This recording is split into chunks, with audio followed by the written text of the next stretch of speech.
Welcome to Blueprints Unsealed, a series of reflections and thought depicting the life and times of society's most influential people, ideas, and culture. Vladimir Putin now rattling his nuclear saber, ordering his military to be on alert against aggressive statements from NATO countries. What does that mean? All is not well, my friends. Not too many of us realize just how dire relations between nations has strained in the recent years. The COVID pandemic, climate change, and supply chain shortages is causing aggression between nations. Tensions between the US and Russia has reached a fever pitch. We are experiencing unprecedented times, and with the latest events unfolding in the Ukraine, along with the possibility of China invading Taiwan, we just may be witnessing the smoking gun that may plunge the world into another major war. The stakes are high today, and world leaders are being forced to show not just their military prowess, but also just how expansive their influence is felt around the world. Today, the notion of an ally or another nation having your back is a fleeting concept. The relationships around the world is very dynamic and complex, and the balance of power is quickly shifting. If an actual battle breaks out between the US and Russian forces, joined by China, what does this mean for the world, and will life as we know it change? It is ancient wisdom that war should always be the last course of action.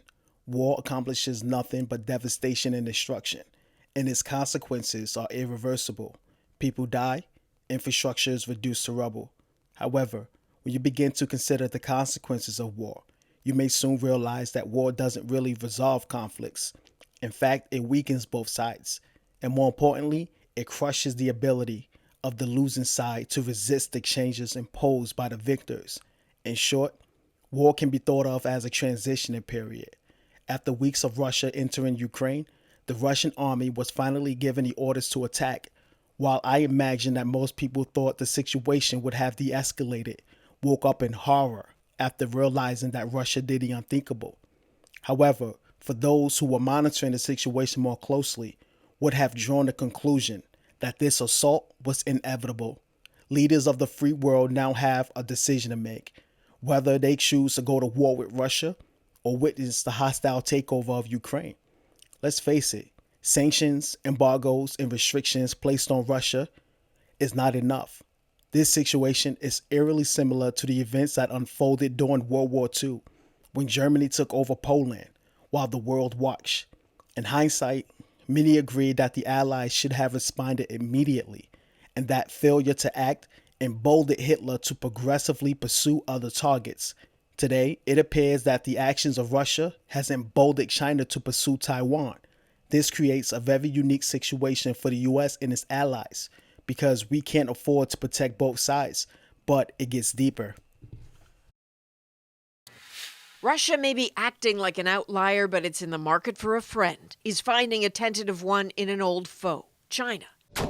They didn't always agree. China rejected Russia's annexation of Crimea, has been vocal about that. But the disdain both countries have developed for Western nations has brought them together. One hint of that, China's foreign ministry today refusing to call what's happening in Ukraine an invasion.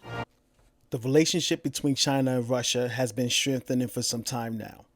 Many experts agree that their number one shared interest is stopping the spread of US influence, especially near these borders. It has been the desire of Putin to reunite Ukraine with Russia, just the same as been the interest of China to unite with Taiwan. Both countries have a unique relationship with the US. While Taiwan has a robust, unofficial relation with the US, Ukraine has a diplomatic relationship with the US. Both countries are able to speak directly with US leaders, and it does not need to go through China or Russian channels to do so.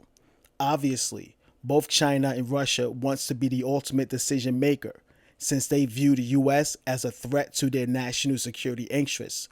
To be fair, how would the US feel if China or Russia maintained a strong influence in Canada or somewhere in South America? The last time something like this occurred was when Russia and Cuba had strong relations, to the point where Russia was going to establish nuclear warheads on Cuba soil, and we almost had a nuclear war as a result. Other than the American Revolution, the bombing of Pearl Harbor, and the terrorist attacks on 9/11, the US never really had to fight a war on its home turf. Part of the reason is that the distance between the US and Europe is vast. However, with the advancement in technology and development of military weapons, it has significantly reduced the distance between countries. I suspect that the prospect of World War III will certainly bring devastation and destruction to US soil. The biggest targets would include major cities and government buildings. And if we are talking nuclear weapons, all bets are off, and no one or any place is safe. This is why the decision that the US and its allies make regarding the military actions against either China or Russia must not be made in haste. Is World War III worth the sovereignty of a single nation or two? That's the question that world leaders are currently contemplating. In summary, the events unfolding today almost seem surreal. It's as if we are truly living in the last days. My hope is that somehow we find a way to de escalate the tensions around the world and come to a place of understanding.